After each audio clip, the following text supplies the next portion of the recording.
It's not good, and it's even getting worse. So Brian Lilly, who's a columnist for the Toronto Sun, says, "Wow, Mark Carney is getting very testy when asked about his assets by the Globes, that's the Globe and Mail, Stephanie Levitz, and then lectures the CBC's Rosemary Barton for following up. So when journalists actually take the second to actually do journalism, actually take the integrity to do actual journalism and hold someone like Mark Carney accountable, who is a walking conflict of interest, Mark Carney has a hissy fit. Mark Carney, who is ushered in as the prime minister, that we know nothing really about him, that now we're finally getting some details about his whereabouts, his track record, his years in the private sector. We know that he has 3 different citizenships. We know that was the governor of the Bank of England and the Bank of Canada. We know that he helped Justin Trudeau with finances. He was the consultant for the Liberal Party behind closed doors, but he hasn't been in the country for over 10 years. And while doing all that, while with Brookfield, his assets is obviously a conflict of interest. Now, when he was working at Brookfield, he was able to attain millions of dollars working in that private sector firm. And right now, he's said that he's put it all to a blind trust. But what's really blind about it is where is that money going? Because nobody knows where. You just say it's in a blind trust, but who's responsible for that trust? Where's that trust actually going to? And where we don't know really anything about this guy.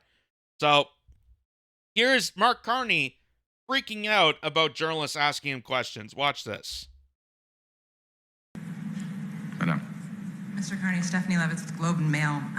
We understand that you have now placed your assets in a blind trust, so you don't know what's happening to them going forward, but you knew what they were going into that blind trust. So what are they?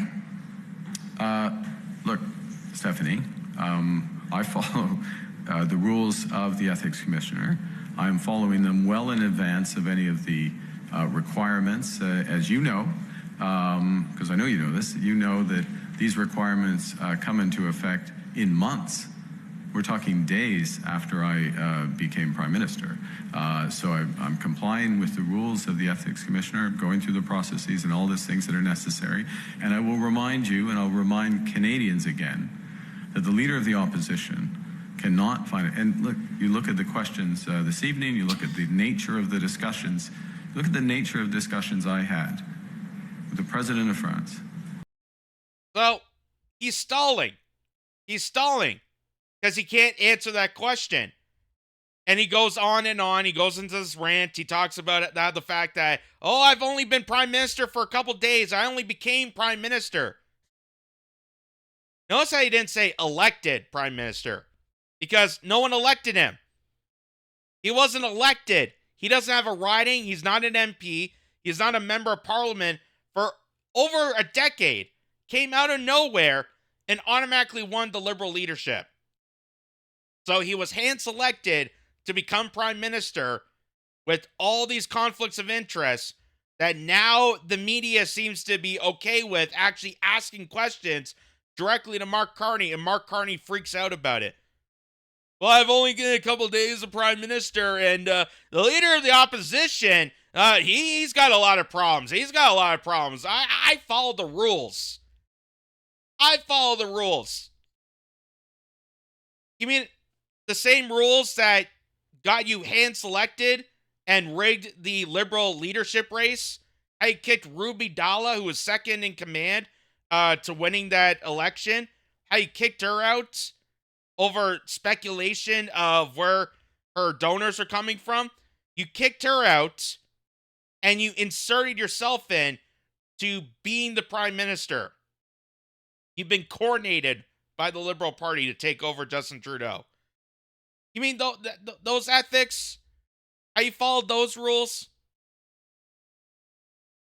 The Prime Minister of the United Kingdom, the Leader of the Opposition would not be capable of having those discussions because the Leader of Opposition refuses to get his security clearance.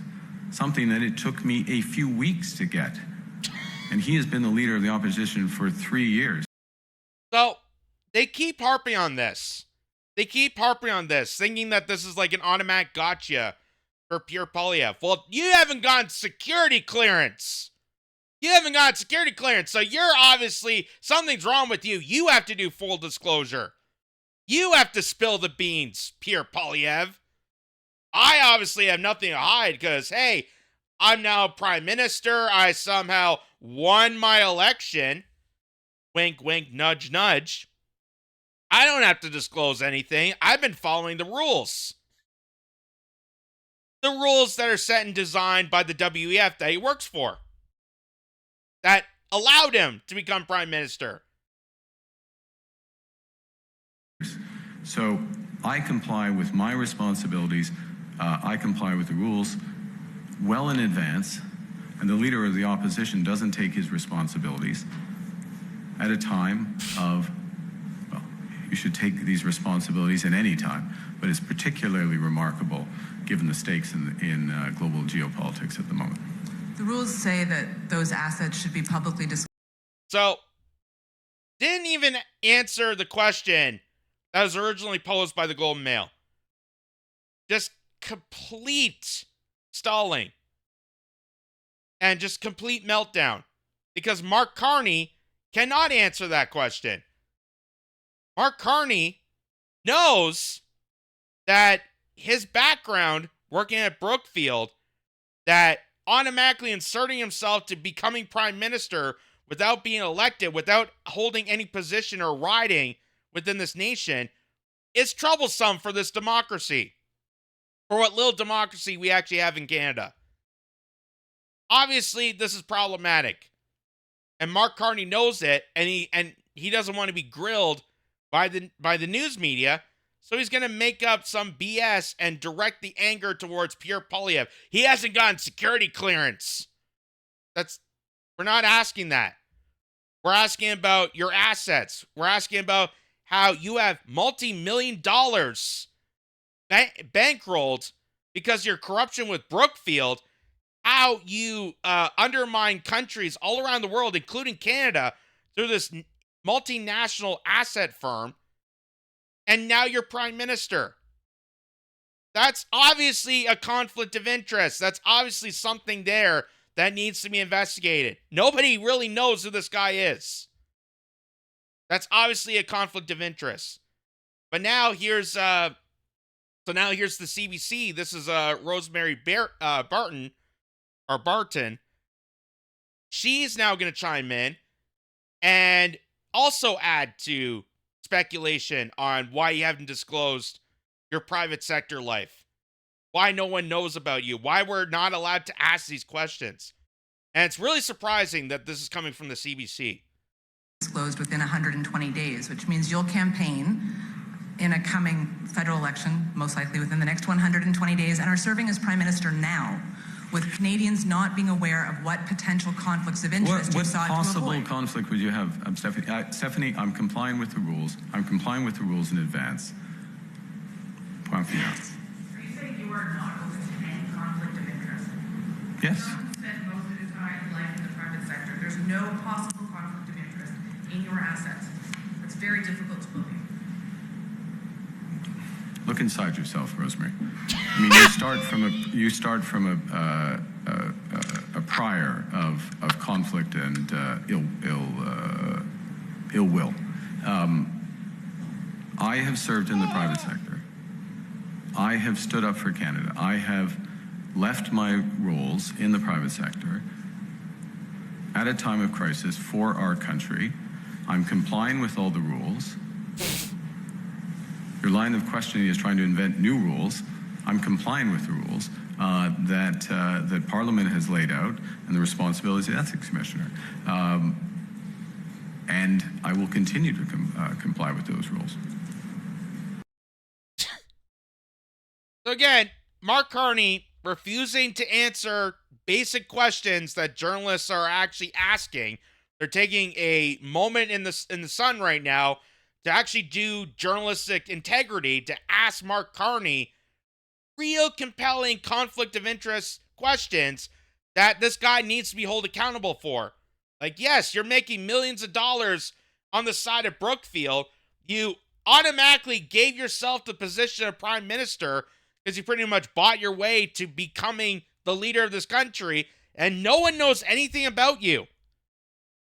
But yet you are demanding, you're so angered that someone like Pierre Poilievre is not fully disclosing his information because he's not getting a security clearance. That's not what we're asking. We're asking about you. We're asking about your private sector. You're now the prime minister. You got the highest responsibility of the land. And with great power comes great responsibility.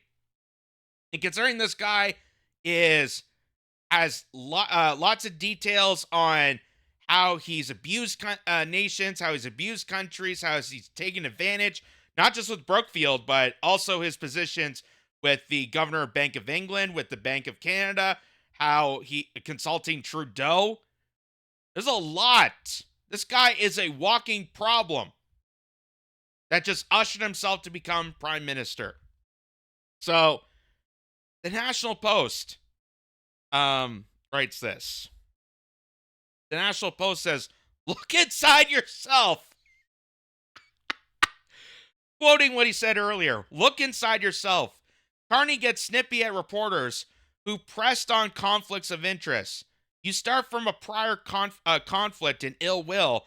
I have served in private sector. I've stood up for Canada," said Carney. A guy who hasn't been in the country for over 10 years. How'd you stay up for Canada? How'd you stood up for Canada? Did you defend the truckers and the Freedom Convoy? Did you stand up for Canada that way? How about when there was how Justin Trudeau put all these vicious mandates? Did you stand up for them? No. In fact, he encouraged them. He encouraged people like Justin Trudeau to put mandates on. He encouraged Justin Trudeau to put the carbon tax on. And now he's trying to walk away with a clean slate, trying to memory hold people and whitewash his past to make himself look like a champion. Inside yourself. So now he's a prime minister and a yogi, I guess. Prime Minister Mark Carney became testy when he was pressed by reporters about his private assets and his potential conflict of interest with a possible federal election only days away. On Monday, Carney met with French President Emmanuel Macron in Paris before traveling to the United Kingdom, where he met King Charles and British Prime Minister Keir Starmer. He took questions from reporters at a news conference in London in the evening. Carney, for the second time since he was sworn in as prime minister, was asked what assets were put in a blind trust and how he can serve in the role without Canadians being aware of any conflict of interest he may have after his extensive work in the private sector, given that his assets have not yet been public. Carney began by saying, like he did the first time, he considers he went above and beyond in complying with federal ethics rules as soon as he became Liberal leader. Not elected, became.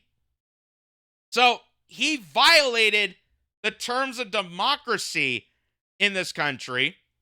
He ushered himself to be the top contender of the Liberal Party, a guy we have no idea where he's been over 10 years. Certainly not in this country. But ushered himself into the Liberal Party, made himself a top contender, kicked the second in line to winning the leadership race, and coronated himself to become prime minister. He's now saying that he's following ethics laws. He did everything he can. He's following the rules, according to Mark Carney. According to the Conflict of Interest Act, a public office holder has 120 days after the day they were appointed to divest their controlled assets, either by selling them in an arm's length transaction or placing them in a blind trust. Carney chose the latter. "I followed the rules of the ethics commissioner. I'm following them well in advance of any of the requirements, as you know, he told a reporter. You know that these requirements come into effect in months. We're talking days after I became prime minister. Ah, he's following the ethics laws of being prime minister well in advance. It's almost like he knew he was going to be prime minister. It's almost like he was told you were going to be prime minister. Because why else would he be saying, I'm following them well in advance? A guy who we had no idea about and immediately just popped out of nowhere and says, oh, I'm running the leadership race. I didn't really know who this guy was. I'm sure everybody here had no idea who this guy was. We had some assumptions. We can go back and look at some articles here and there.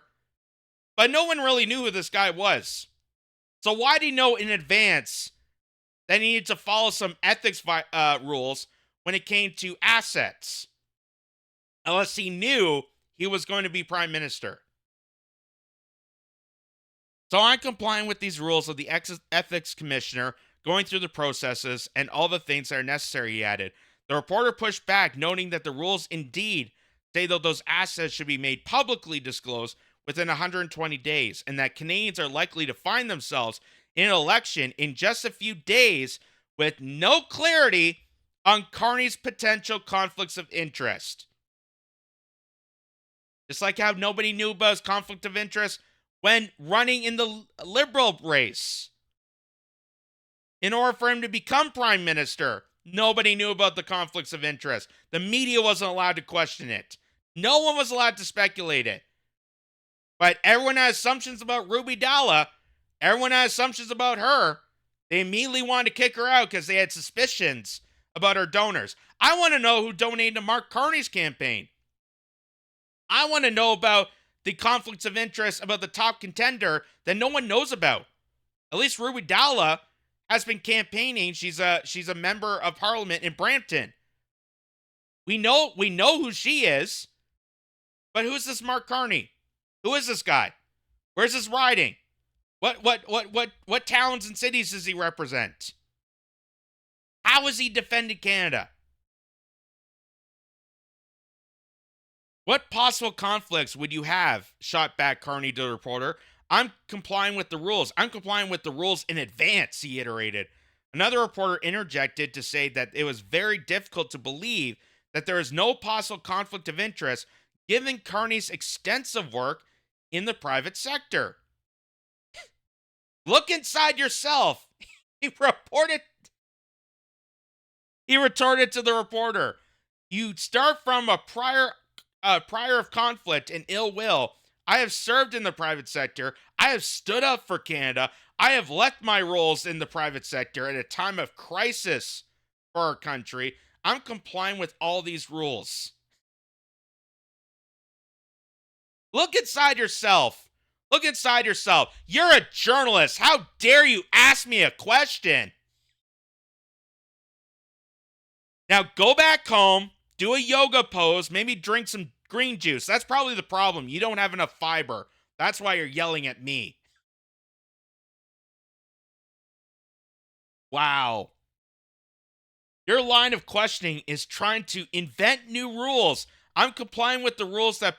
What new rules? Democracy?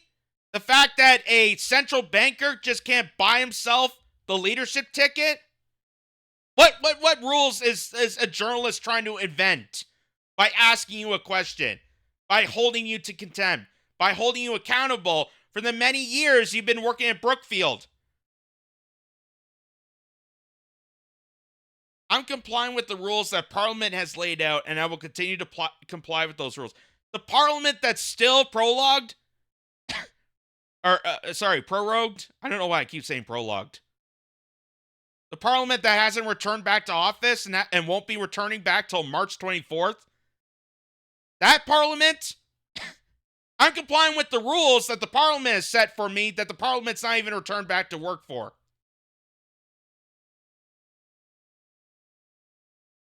Wow. The National Post reported that the new prime minister is facing increased scrutiny, including from Bay Street, for his work as Brookfield Asset Management's head of transition investing, where he financed billions of dollars in net zero projects around the world. So, our Wall Street, that's what Bay Street is. Our Wall Street is even criticizing this guy because this guy's been going around the world while promoting environmentalism and climate change, has exploited these nations and took them for advantage to steal their assets, to steal their natural resources so that Brookfield can capitalize off that. So while Mark Carney is telling Canadians and lecturing people that they need to have carbon taxes, they need to make things even less affordable in this country, he's going around and buying up coal in China. He's producing oil and fossil fuels in the UAE and Brazil through Brookfield. He's screwing this nation 9 ways to Sunday and banking millions and millions of dollars on foreign oil. Yet Alberta's somehow the problem.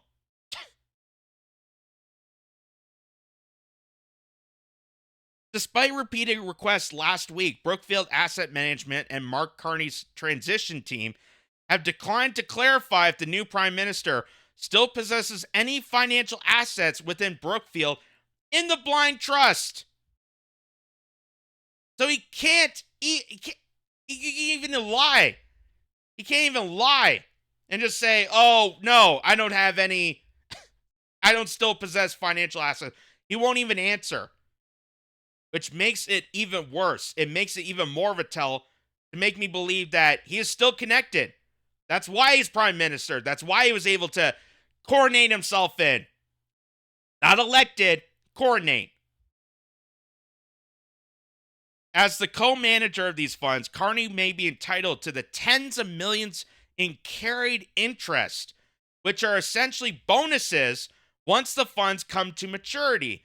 He has also been in part, until recently, of more than 20 prestigious boards on the international stage. So not only is he a problematic person with his connections to Brookfield, just note that this guy comes from the WEF. He sits on boards with NGOs.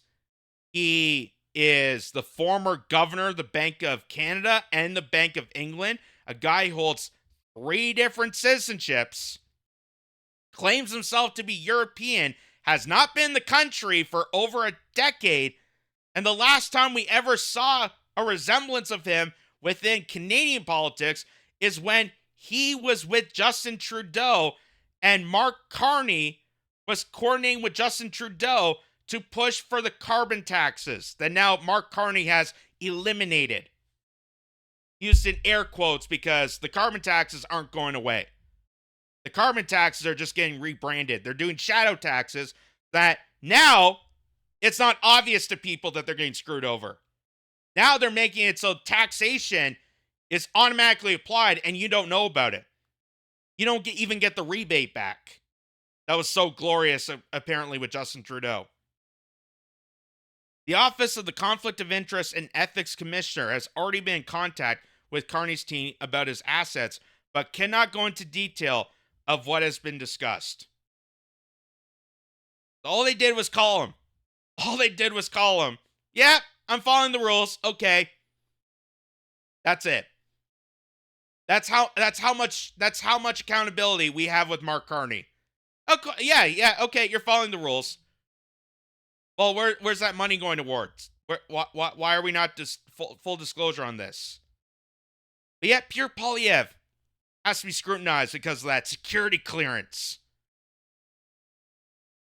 Spokesperson Michael Warble said the compliance process must be complete within 120 days of Carney's appointment as Prime Minister. At the end of that period, a summary of his personal and financial information will be published in the public registry, but the summary may be published sooner if the process is completed faster than that. According to the Act, Carney should rescue himself from any discussion, decision, debate, or vote on any matter in respect of which he would be a conflict of interest. So it sounds like this guy should not be prime minister. That's what it sounds like to me. Because if he can't vote, discuss, decide, or even talk about any matter that would make him a conflict of interest, why would we want him to lead this country?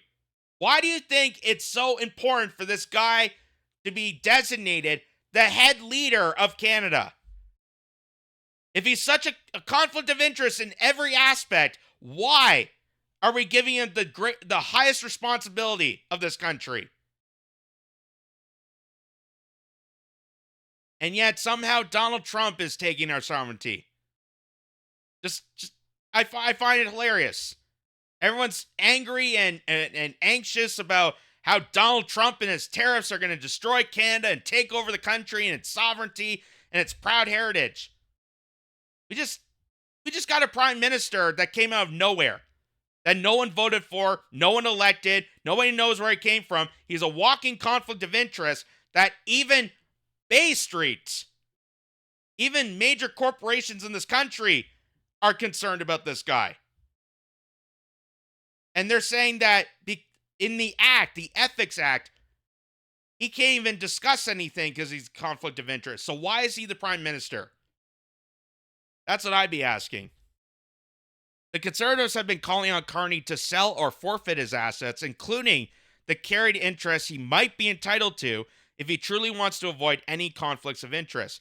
If he has nothing to hide, then it's very easy for him to come forward today and to disclose to Canadians to finally answer media's questions about what his financial interests are and what those conflicts of interest are, because that's what Canadians expect, said Conservative MP Michael Barrett on Sunday. Exactly. If you are for sure following the rules, following the ethics, if you claim yourself that you have done everything proper to become prime minister, then clearly you don't have anything to hide and should be released to the public. But since you had a meltdown because two journalists asked you basic questions, it shows how suspicious this guy is. It shows that this guy is a career criminal. This guy is definitely hiding things. He's violated ethics and violated numerous accounts. And yet somehow he was able to get himself to be prime minister.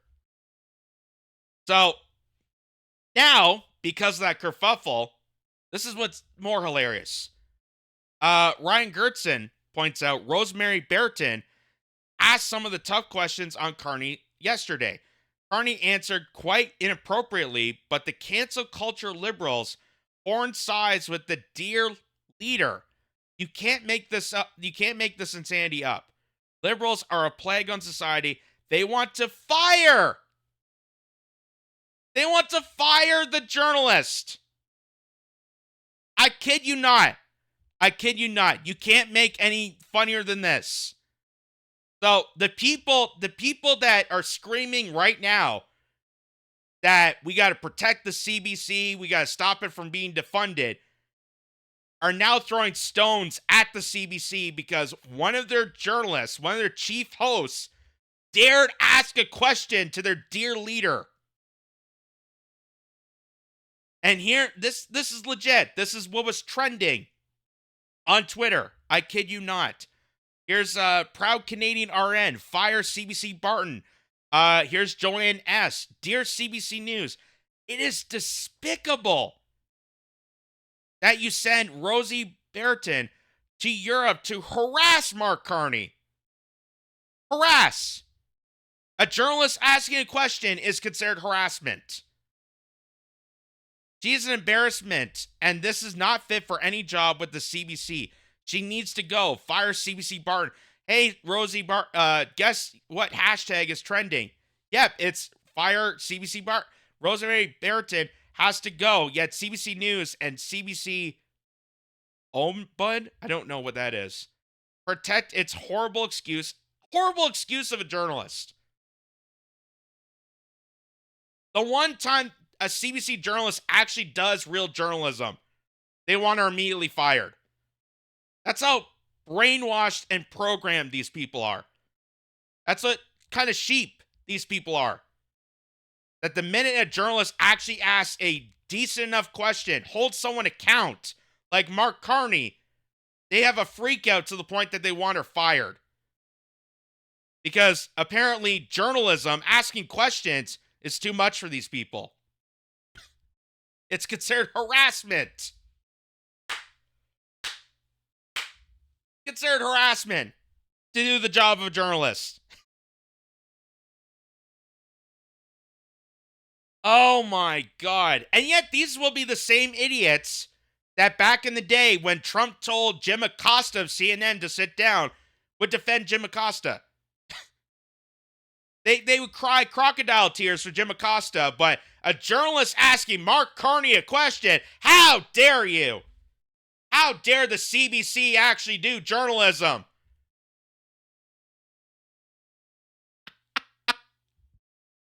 Oh, man. That's not all, folks. It gets even more deranged. So, Mark Nixon points out, this was Mark Carney on the campaign trail. Mark Carney says, if there wasn't a crisis, you wouldn't be seeing me, says Mark Carney. Then Carney compares himself to Winston Churchill.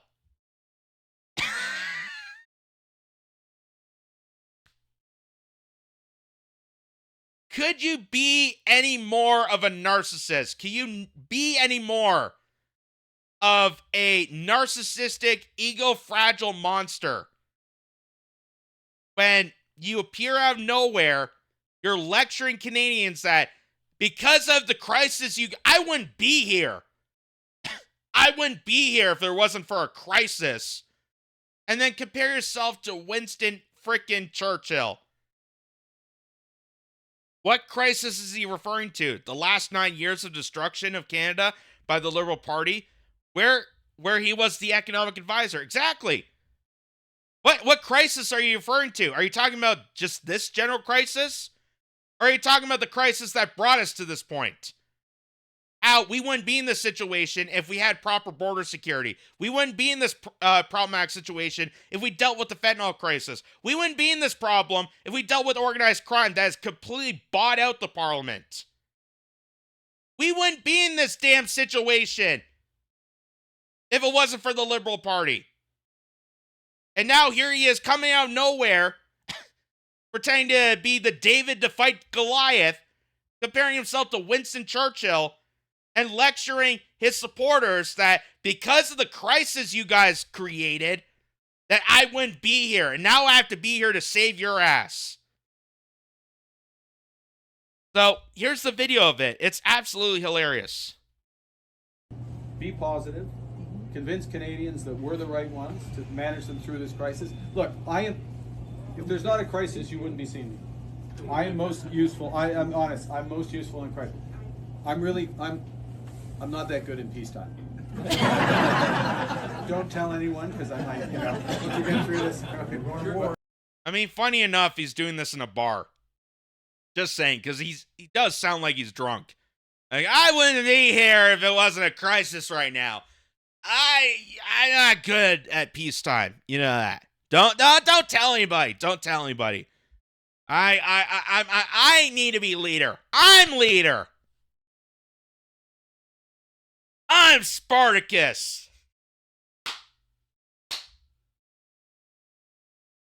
Oh, man. And people thought Trudeau was bad. But I gotta tell you, when you have a competent Trudeau like Mark Carney here, that's even worse. That's even worse. Because at least with an idiot in power, you know he's an idiot. You know he's incompetent on purpose. You know that it's because he's incompetent. But when you have someone who is sinister like this guy, that's when it gets worse. That's when it gets worse. Because people will suck up to it thinking that this guy is a smart man. And literally, the crowd in this bar, I don't know if they're drunk too, but they're going to cheer for this guy. I'm not a good, yeah, exactly. I'll be, yeah. Churchill. You can let me know when it's 1945, and I'll be getting a tap on the shoulder and going up. So the patron at the bar is shouting, just like Churchill. This is unbelievable. This is unbelievable. Obviously, we need a refresher in history. Because I don't remember a time when Winston Churchill left Britain to go work at some other company and run another country to death, and then come back and then elect himself as the Prime Minister of Britain.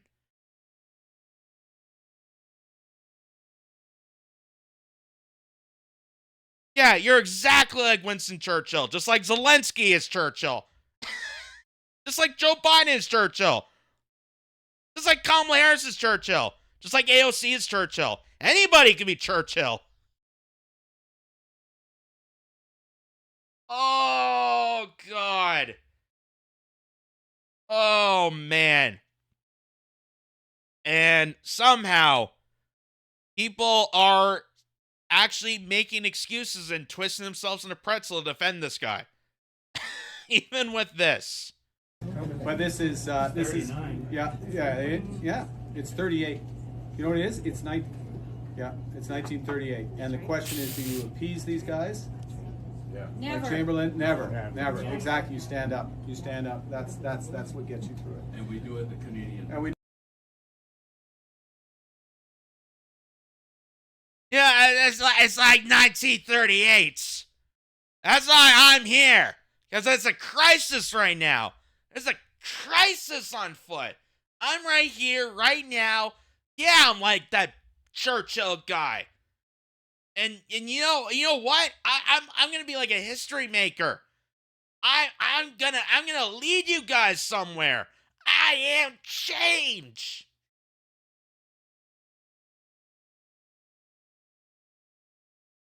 My God, this is. But we kind of expected this was coming, folks. So here's a conservative MP. This is Melissa Lantsman. Carney, who just went through the entire Liberal leadership race and will be sworn in as Prime Minister without disclosing his assets and potential conflicts of interest, he actually mocked the ethics commissioner. He mocked the rules. A guy who just told off 2 journalists that he's following the rules. Mocked the entire process before he got acquainted as Prime Minister. So this is literally him after winning the Liberal leadership race. Full disclosure. I know the leader of the opposition's into full disclosure, so I'm going to full disclosure. Full disclosure. Just want to get this on the table. Bob goes to my church.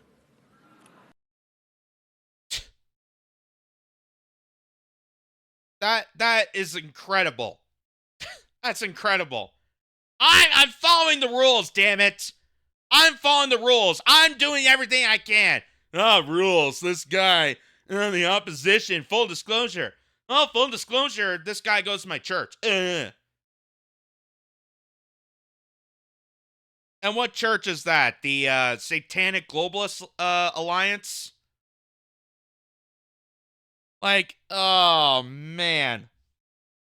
This guy is problem after problem. Like I said, with everything we went through with Justin Trudeau, and we somehow made it to here, so congratulations, you guys should get a pat on the back. Just note, Mark Carney is worse. Because when you have someone this evil, but yet confident enough to lecture and manipulate people and twist the wording around to appease voters, that's when it gets dangerous. That's when it gets dangerous, folks. And this guy is a dangerous person. So Belfast Telegraph, this was back when he was the Bank Governor of England. Bank of England faces probe after bullying and harassment rise under Mark Carney. Data shows incidents have at least doubled during Mark Carney's term as governor. That's from 2018. So, how come this never got brought to attention? that, hey, when you had a position in government in England, you were kind of an asshole. You were bullying and harassing people left, right, and center. Is that not problematic to becoming prime minister? Is that not problematic to lead a country that's, polite? Wouldn't that be concerning? Wouldn't that be concerning? Oh, that's right. Because we just found out about this article now. We weren't allowed to ask questions before. But now that he's prime minister, now that he's sworn in, now that he has position of leadership, as laughing about it, now we're finally learning about Mark Carney. So, this woman, Jade, I've read dozens of articles about him going back decades, and the guy has a temper, refuses to listen to others, and thinks his opinion is the only one that matters. He looks down on everyone. And that's what it takes to be an effective leader, apparently.